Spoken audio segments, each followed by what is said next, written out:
Hey everybody, Zizzac back with another review. This time I'm going to be looking at one of my all-time childhood favorites, the Mighty Morphin Power Rangers Megazord. The package refers to it as the Dino Megazord now, even though, of course, back then it was just the Megazord. I picked this up at a local Toys R Us. I believe it was $29.99, which isn't that bad at all. And before we get started, you probably already know, but this is not a reissue of the Sentai version, Zyuranger. It is not that whatsoever. This is completely new molds that Bandai has created. It's a little smaller, but it does give you the option of limb swapping with all these other retarded vehicles that they're making now. So I guess that's more play value, whatever. I'm probably just gonna keep this. As you can see, it comes with the 5 Zords. You have the Tyrannosaurus Zord, the Pterodactyl Sword, Saber-Toothed Tiger, which is mistransformed. Here we go.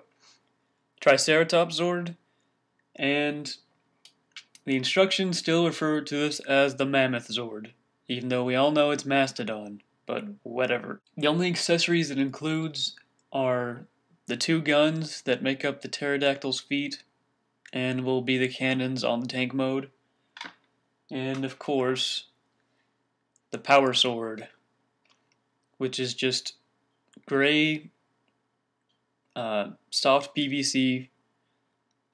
It doesn't really have that much of detailing except for right here in the bottom of the sword, but who cares? It's a big sword. Alright, let's take a look at these a little bit more up close. So let's check out the Pterodactyl Zord.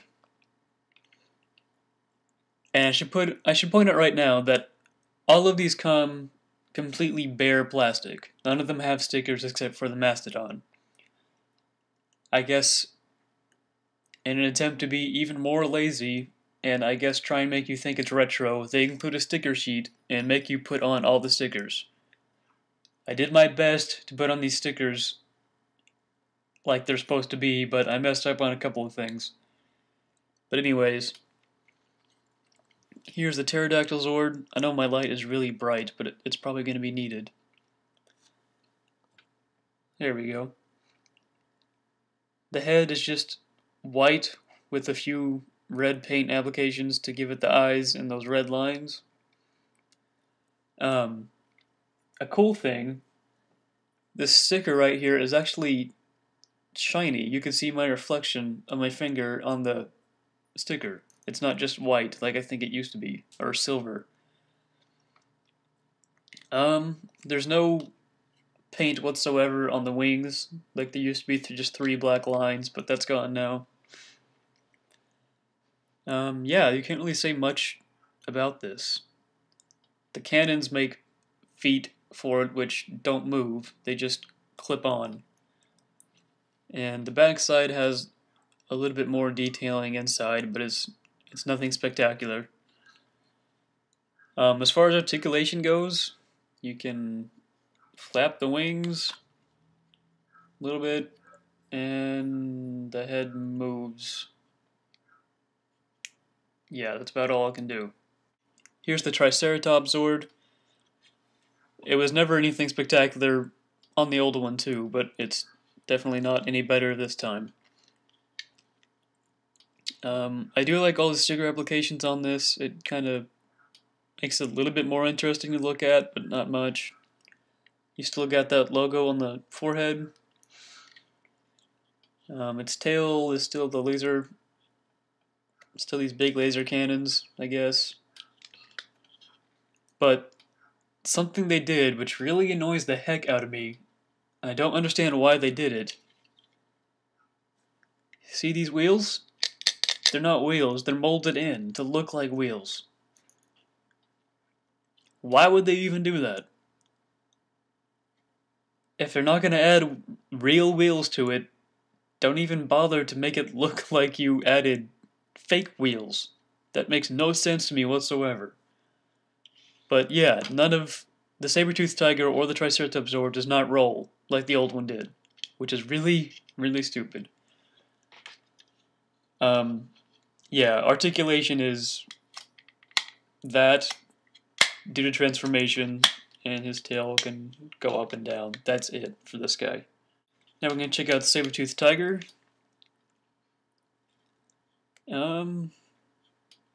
Yeah, it's pretty much still the Voltron Lion. I do really like the stickers on this one too. Although they could have put a little bit more on the head. It just kind of looks bare. All the wheels you see are just molded in and painted. I still can't understand why they would do that.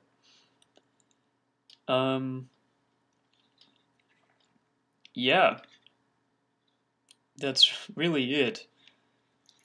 Articulation is the feet.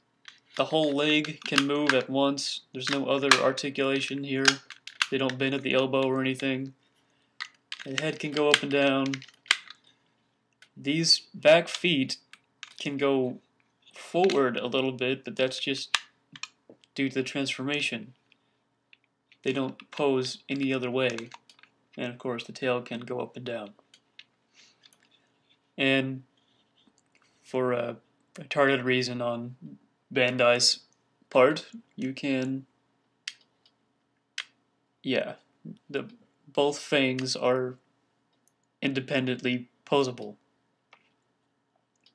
It's a little weird. Now we're going to check out the Mastodon, or as the instructions refer to it, Mammoth. I really, really like this one. I always did. I never had the original Megazord. It was probably the only one I never actually had. But this one always really interested me. All of the stickers on here were already put on in the box, which is good.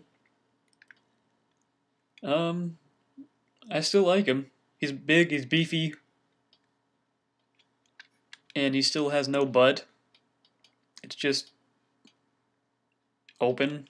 That's kind of weird. But yeah, he has almost no articulation. His trunk doesn't move. The feet don't move. The only thing that he can do is that. So he can kind of buck, I guess. Because, you know, mastodons are famous for that. But that's pretty much it to him. Last, but certainly not least, probably the only one anyone growing up cared about, the Tyrannosaurus Zord. Tyrannosaurus Rex, I guess. He still looks a little weird. It looks better than the old one, though. I can say that. The only thing I just can't get over are these big knee joints, which they've added so you can limb swap with all the other toys that's going to be later released. I love all the sticker applications on this one.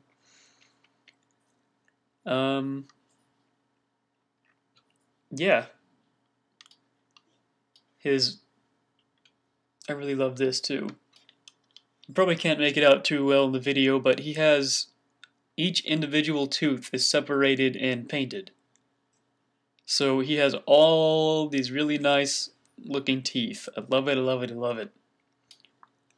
And he also has a sticker right there where his flamethrower would come out, because you know T-Rexes breathe fire. Articulation. His head can go up and down. His mouth opens and closes. His little arms can go up and down. That's it.